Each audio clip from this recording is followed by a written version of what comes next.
You're listening to the greatest multifamily investment advice show.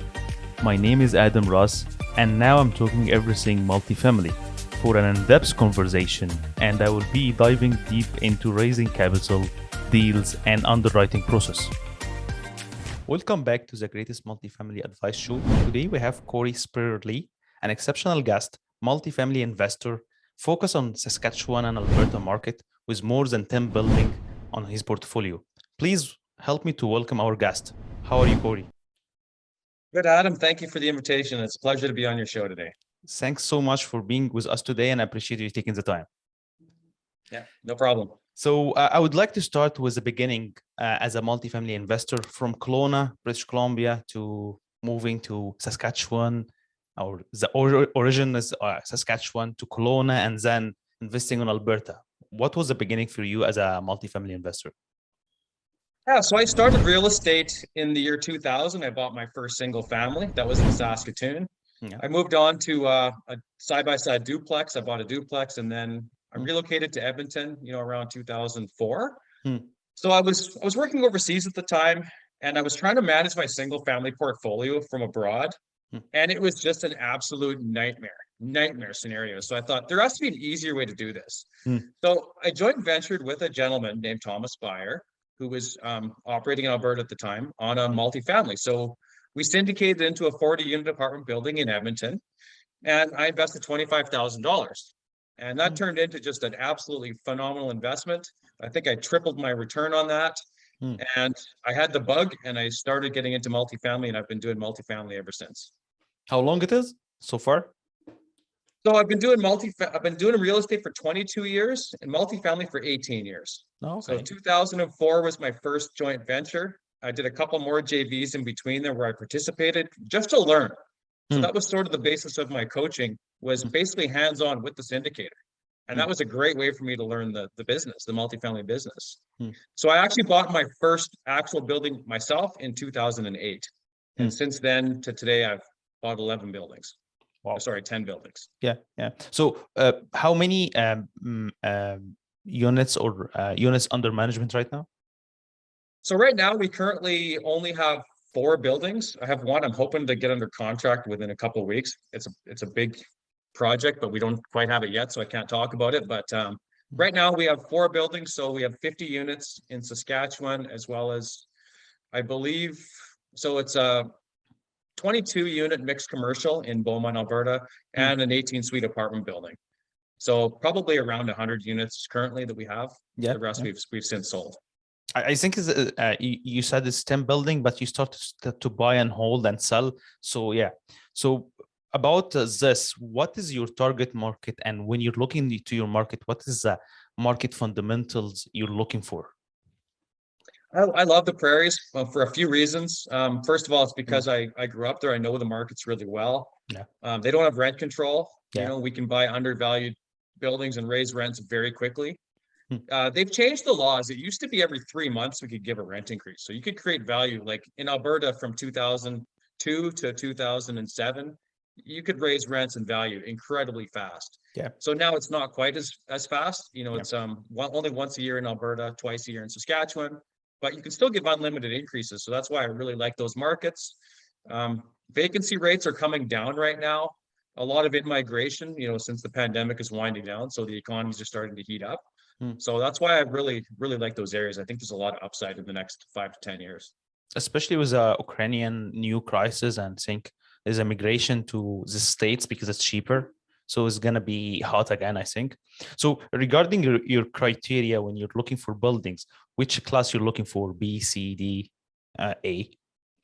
I'm not a huge BRRRR guy. I don't like to buy buildings that are completely dilapidated. I mean, I've done it. BRRRRs are incredibly difficult today, especially in a rising interest rate environment.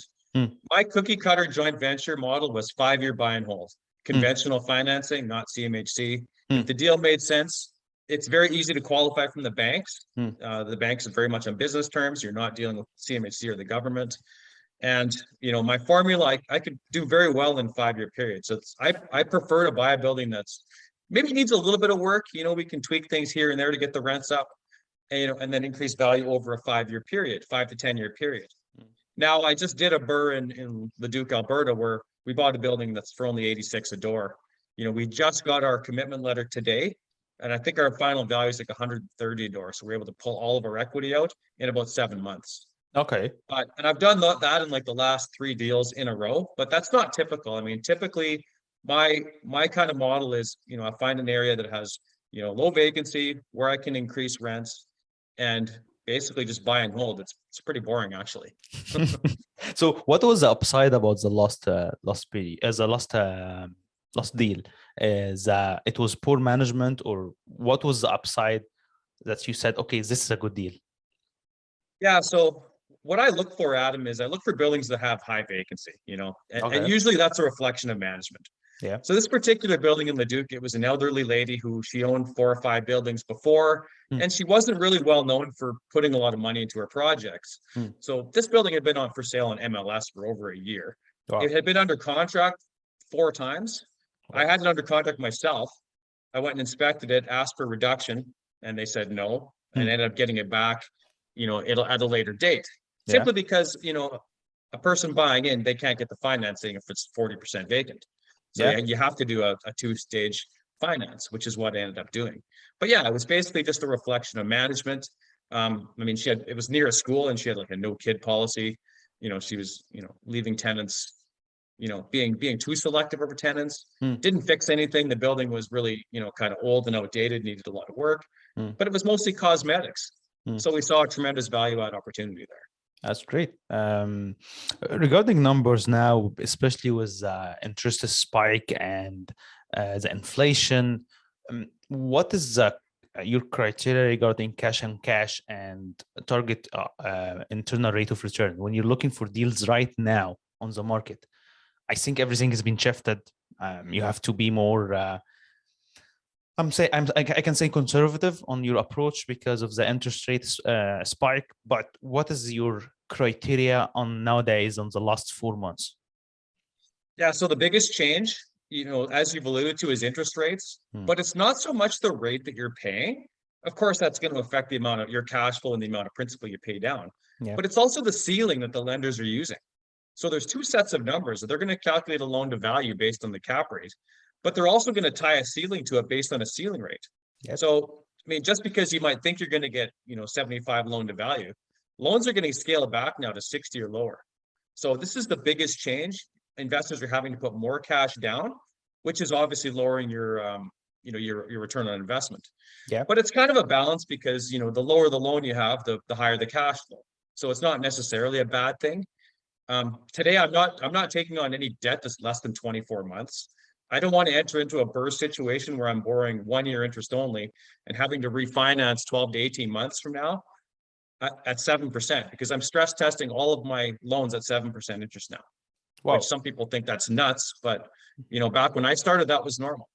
So as for rates of return, I'm looking at, I want to do 15 to 20% ROI, per year. But that's getting tough to do unless you get a really sharp purchase. But the good news is there's a lot of deals out there right now. There is some motivated vendors. Their loans are coming up for renewal, and they either can't get the loan they wanted, or they're having to pay down the loan. And we're seeing that more and more. So there is motivated vendors. There's a lot of fantastic deals right now, especially on the prairies. Okay. So your criteria now is not to hold, but to get inside now.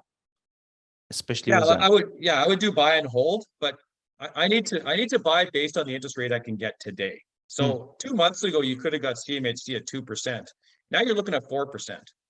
So I'm doing like a 5 to 10 year projection based on the rate I'm paying today. So I have no problem locking in. Yesterday was CHMC was 4%. I think it's more. CHMC before yesterday was 3.9. Now I think it's more than 4. It could have been because the government of Canada 5-year bond has been going up the last 2 days. So I think you're correct.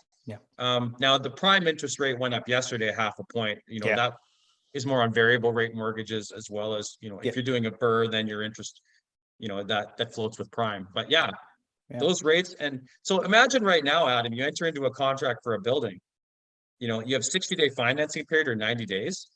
From the time you have the building under contract till the time you fund, the rates could be 1% difference or more. Yeah. So a lot of investors are like, how do I navigate this? So that's why 7%.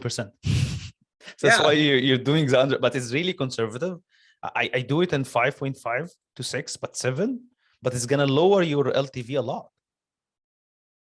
yeah. So I use 7% just as my value 12 months from now. So if I'm doing a bridge loan, if I'm doing like 85 loan to value to do a value add like I just did, I'm gonna say that in a year from now, I'm going to anticipate that I'm going to have to borrow at 7. So this is what my equity takeout in a year is going to look like. So therefore, that's going to dictate my purchase price today. So, I might have paid 90 a door for this Sperle project today. Well, now I think I need to get it at 80, 82 for this to make sense.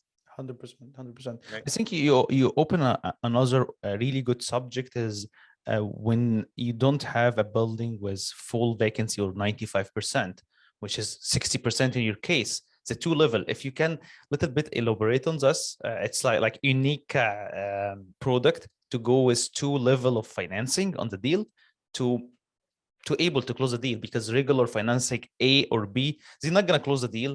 I think the only solution will be hard money or mezzanine financing. So if you have high vacancy or if the rents are super low, okay, it might make sense to do 2-stage financing and then go to CMHC in a year from now. Now, your best option is always a vendor take back loan from the seller. Yeah. If you can say, Mr. Seller, he wants to sell his building, say he's got 50% vacancy, you can offer him a higher purchase price, as much as 5,000 to 10,000 a door in some cases. Yeah. If he's willing to lend you 90% of the value or 95% of the value for, 1 to 3 years. It's a win for both sides. It's the cheapest money you're going to get your hands on. And then it usually takes about, 6 to 12 months to reposition these buildings. And then you just take out the loan and pay them back. So you can say, hey, look, I'm going to give you a higher purchase price today. You get to defer your sale. So you're going to save taxes. You can do it over a couple of years and you're going to make some interest on it. Yeah. A lot of these guys that have owned these buildings for a long time, when they sell, they don't know what to do with their money. So you're sort of indirectly solving another problem for them. 100%. So that's kind of the 2-stage approach. You have other options. If the cash flow is strong enough, if you have a high vacancy, you pretty much have to go to market for a mezzanine or a bridge loan. Yeah. The one I just did was 85% loan to value. It's pretty high interest. 85 loan to value, 85 with hard money, correct? Yeah, yes. So it's basically how it worked. So I did mine through ICI Canada. It was 1-year loan, but the interest rate goes up after a year. So I think it's like 7.5% interest. But if I don't refinance after 12 months, then it jumps up to 10%. Yeah. So there's a very strong motivation to get the building stabilized, get it farming, and refinance to take out the short-term financing. It's interest only or interest was principal? Interest only. Oh, Most bridge loans are typically, back in the day when I was doing this, they would only go to 75% loan to value. So then you either went to market for a second mortgage, which was like 20% to top it up to 85, or you tried to negotiate a vendor take back from the seller. Okay. But today the lenders are a little bit more creative. Generally speaking, 85%, from a lender is as high as you can go. You may be able to go higher, up to 100% with private money or with a vendor take. But the highest I've ever leveraged a building is 90%. I did a deal on Red Deer that was a 90% VTB because the building needed a ton of work. But that's the highest going in loan to value that I've ever done. Okay. If we can speak about this deal, how you got the deal? Off market deals from a realtor? Yeah, the one with the lady with with the low vacancy. This is it's a unique one. Yeah, this is a fabulous question because the most common thing I hear from people in multifamily, oh, it's a scarcity. I can't find a building. There's no buildings everywhere. Deals are so hard to find. No, they're everywhere. And 3 of the buildings I bought were from MLS. People say MLS. Oh, but you know what happens? People put a building on MLS, they overprice it. Maybe the realtor didn't know how to price it. It sits there, it gets stale. It gets tied up, 1, 2, 3, 4 times by investors who haven't been pre-qualified with their mortgage broker. So they lock the building up under contract. The deal falls apart, or it doesn't fall apart. They go to their mortgage broker and say, hey, I want a loan for this building.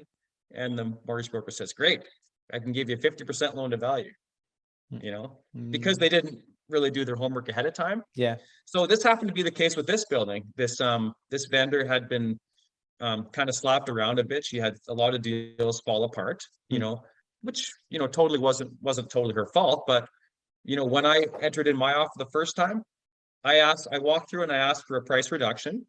She said no. And then another investor after me tied it up, and then he walked away. So by this time she was pretty motivated, and she said, "Cory, look, I just want to sell this thing." And that's how I ended up getting the deal. So, when it comes to finding deals, I kind of think of it as planting seeds. Expired MLS listings are a great way to do it. Getting on the A lists of multifamily brokers. There's several brokerages out there, and Chris Davies in Edmonton is a prime example. There's Avis and Young, there's Amanda Davis and Young, there's JLL. A lot of these. You want to get on these guys' lists, their email lists, so that when a building does come up, you'll be the first to see it, because most of these buildings, they'll trade and the public won't even know that they were for sale. Yes. You'll see an email saying this one was sold to so-and-so. Oh, well, I didn't even see that one for sale. How come?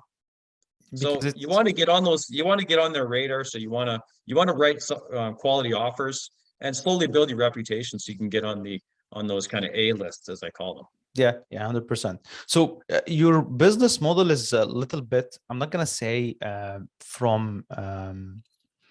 it's based on value added and buy and hold, but it's from long distance because Saskatchewan.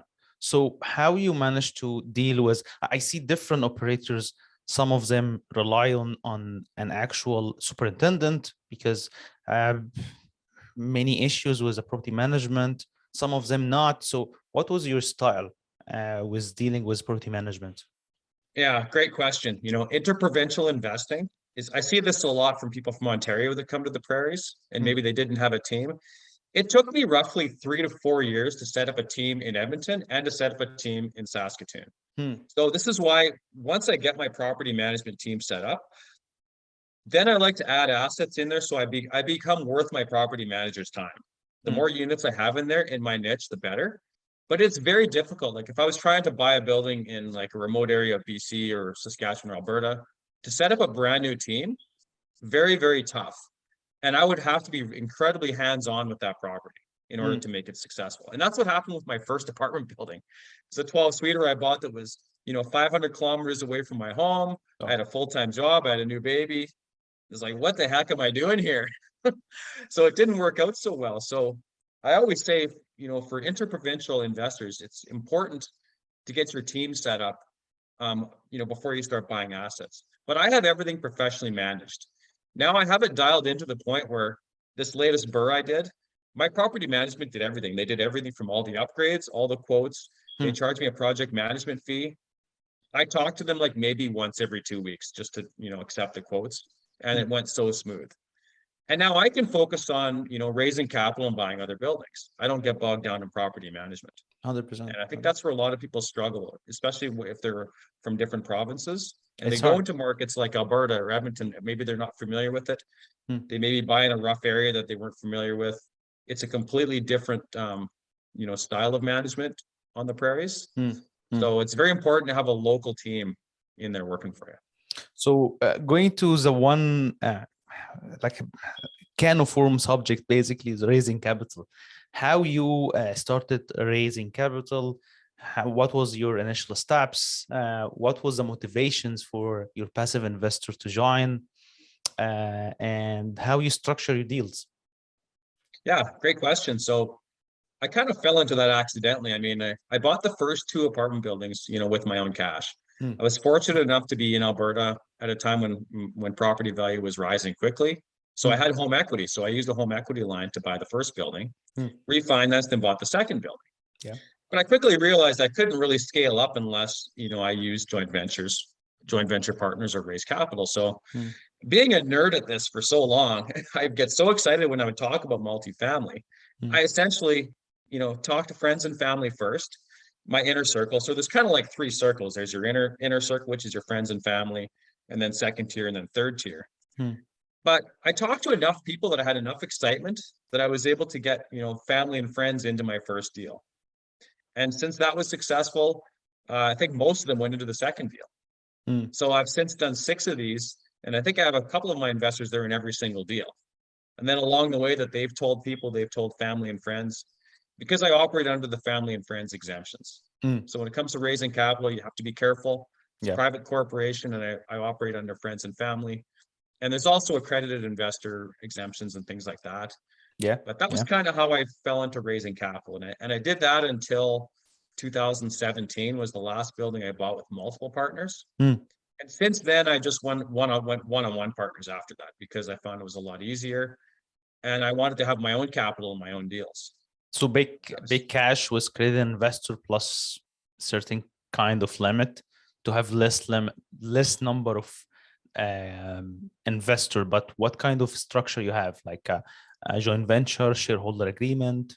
I don't think you go with GPLP. So I use a unanimous shareholders agreement. I kind of have two different versions, because right now I just have active partners. So back when I was doing this before, they were called silent partners. So my unanimous shareholders agreement, this is the way to go when you're buying multifamily. Very simple. A corporation will cost you about $1,500. A USA agreement will cost you another $1,500. So I had two classes of shares. I had A voting class shares, which is I had all the voting rights. The investors had C class shares, where they participated in the equity of the building, but they couldn't vote. And so that was fine. I was the sole director. So how I structured my deal is I did a 60-40 split, where the investor would get 60% of the profits upon refinance or sale. So they would get all of their capital back first, and then we would split the proceeds with 60 to the investor and 40 to myself. And that's been a structure that's worked pretty well over the years. So no preferred return every year? No, I like to do things simple. I'm a very simple person. I mean, I would probably do it a little different today. I mean, I've heard of these preferred or hurdles, but I would have to obviously take some kind of a fee. You know, I never took fees. So a lot of my JV deals, I've now worked for 8 years and I haven't been paid a dime. Everything is on the back end. But now today I realize that you have to charge something. You have to charge some kind of an acquisition fee, some kind of a management fee. I like the hurdle or the preferred. I like that in there, that, you know, the investor would, you know, receive some back, and then they get a little bit extra before you split. I like that suggestion, but I try not to keep things too complicated. My next question will be about, I think, developing relationship with your core team, property manager, and you highlight this basically, saying that it's hard to have a team or boots on the ground in your market. How you maintain your relationship with and get a constant pipe stream of deals on your markets, especially one of them is really far. I think Saskatchewan is about, I mean, 6-7 hours or more. I think relationships are so key, and you know, the most important relationship for me is my property manager. You know, the one I have in Edmonton, because they don't just look after my properties, they also source deals for me. You know, because they know all the owners. If the owner wants to sell, they want to keep the management contract. They're licensed brokers. They can connect the buyers to the sellers directly. So I've actually got to see a lot of deals. I haven't bought a building yet this way, but I've come close. So that's one of the values that the property manager provides. The second one is they know the markets better than everyone. So if I'm going to buy a building, they can do a market survey of the area. They know exactly what the rents are, what the vacancies are, more than anybody else. And third, if they have the building under contract, he'll walk through it with me, and he'll say, Cory, this building needs A, B, C, D. You have to reduce the price by this much. So you're not in it alone. You know, along with your mortgage broker, your property manager, those are the two strongest pieces. Now, as for deal flow, like I've mentioned before, there's a variety of ways. You know, relationships with multifamily realtors and brokers is the most important. I'm very fortunate that I have very strong relationships with probably 3 or 4 of them in Saskatoon, and probably 6 or 7 of them in Edmonton. And I'm on the top of all of those lists. There's very few buildings that come for sale that I haven't already seen. And that's just taken a lot of time to get to that position. Because as you mentioned, you have to show an actual credibility of closing, because no one need the tire kicker on his list, because you're wasting their time. Absolutely. So who is your influential mentor in your career? I hate to mention the dreaded Purple book, but I'm going to anyways. I mean, I was from the Rich Dad Poor Dad Club. I read the book in an airport back in 2001. And that's kind of what got it all going. It was a new book back then. Yeah. Yeah, You notice the gray hair. I'm not going to date myself, but that was a long time ago. It was a fairly new book at the time. It wasn't very popular. I mean, people hadn't really heard of it then. It was just my wife at the time just grabbed it in the airport and says, "Hey, I think you should read this." And I started flipping through it on the plane. And then after that, I started to meet, guys that were doing this. So like I said, Thomas Byer was one of my first influential guys. I copied my JV model from him because it worked so well. And guys like, Ozzy Jurock in BC, he was another great one, great mentor, ton of podcasts and YouTube videos, books. I have several, the Rain guys, Don Campbell, Russell Westcott. I was a member of Rain for many years because before there was Facebook, before there was social media, Rain was pretty much the only game in town as far as mentorship. And I took many courses through them. I took multifamily courses, single family courses. Thomas actually offered a multifamily course that I took back in 2005 as well. So those are some of the guys who early on got me going, and then it's really grown from there. Yeah. I think my last but a fun question is, what is your superpower? I would have to say it's finding deals, acquisitions. My mortgage broker told me a long time ago when I would bring him deals and he'd underwrite them for me. It's like, Cory, you got to spend more time doing this. You got to find a way to find these deals. You got to find a way to look under every rock in every crack. So almost everyone around me will tell me when I include them in JVs or I, bring a deal to my mortgage broker. It's like, how did you find this deal? So it's acquisitions would be my superpower. Yeah. One of my I'm not sure if this is legal or not. I was in a chat with someone telling me that he's going to the buildings and telling the property managers that he's an insurance broker so he can get in to take the information of the landlord. I like this idea, to be honest, but I think it's illegal. I stop at the front door. I'll put my yellow letter on there. I did that in Edmonton one time. I took like 500 letters. I didn't buy a building, but the yellow letter campaign is a lot of work. Yeah. But that's what I haven't heard, but it would not surprise me. Yeah. I mean, I've seen some too where guys have offered the seller, hey, I can bring you a buyer, or they're already taking financial information for the building and sending it to buyers. They're just guessing. And then trying to bring the guy unsolicited offers. There's all kinds of stuff that goes on. Yeah. Okay. Again, my last question will be how the people can follow your success and find you on social media or on your website. Yeah. So my website is just altinequities.com. You can find me there. Just Cory Sperle on Facebook. Hit me up with a message. I'm offering multifamily training courses too. I have a mentorship program right now. So you can find me on Instagram or Facebook. Those are the two most obvious places. You can also send me an email directly at csperle@altinequities.com. That's SPERLE. I think it was really fun today. We had really great information about our expert on Saskatchewan, which is you. And really, we'd like to bring you again to give us more insight about your success and hopefully more deals. Yeah, thank you very much for having me. I had a blast today. Thanks a lot.